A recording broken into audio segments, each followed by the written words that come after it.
Well, thank you for joining us. Bevan Dufty is here right now. He is, of course, as you well know, a supervisor in San Francisco, District 8, and he's up for re-election. And Bevan, is it any different running this time than times before? Yeah, it's a little different. In what way?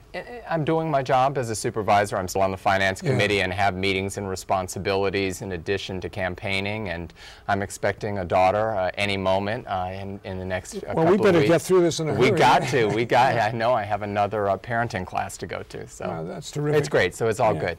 And the finance committee, things in San Francisco now are sort of an upbeat swing, aren't they? I think so. We're a little concerned to see what the numbers look like next year. We had a very good budget year this year. I worked closely with my colleagues on the committee.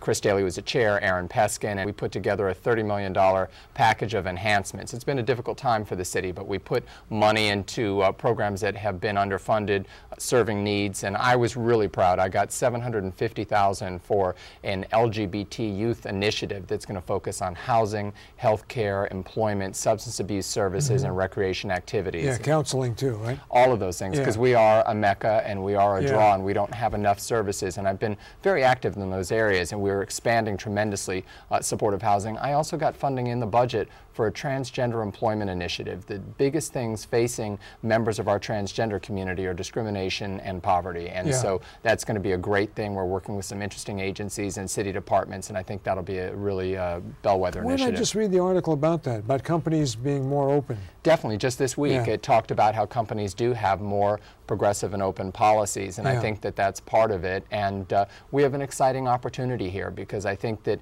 these individuals who are employees will be tremendously loyal to companies, but whether it's at the city or in the private sector, we have to do some sensitivity and promote some understanding and give people an opportunity, just like anybody else. That's all we want. Yeah, exactly. I think that sums it up, just like everybody else, you know, to do that. Housing is constantly on everyone's mind these days. It's tougher and tougher in this city to get housing that people can afford.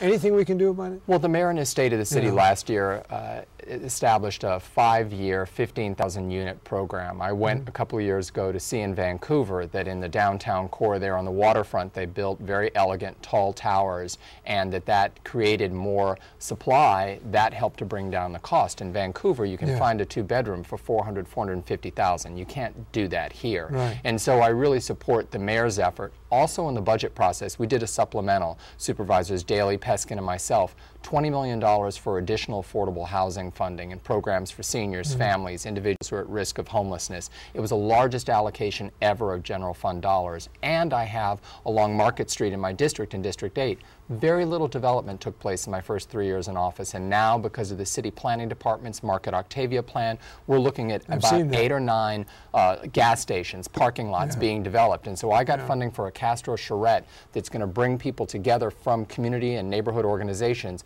What do we want the housing to be like? We want Theater Rhinoceros, for example, needs a new home. Pause, Pets Are Wonderful Support, they want a home. So to build housing over retail and over institutions like Theater Rhinoceros, and with our inclusionary housing program, we'll be generating at least 15%, if not more, affordable housing. So I think those are good solutions. Are you going to have time to go to those classes about babies and things like that? The great thing is my co-parent is a nurse practitioner, so I have a bias in favor of nurses now, but I'm lucky that she'll be probably smarter at this than I am. I just want to make sure you got time with all this other stuff going on. But projects like Valencia Gardens, for example, I mean, that's a huge development there. It's wonderful. Everything we've done through Hope 6, and really the problem is that the federal government has walked away from Hope 6, and we're going to do our own version, but I'm working with the Housing Authority in the fall. I'm doing a welcome wagon. We're going to bring the library, Mission Pool, churches in there for the new families coming in to show them the support. Well, you've been here often enough to know we run out of time, and we have. It's great to see you. Right, Thank Bevan, you. You too. Bevan Dufty has been our guest. He's supervisor in San Francisco District 8 and is running for re-election. Thank you so much. Great to see you.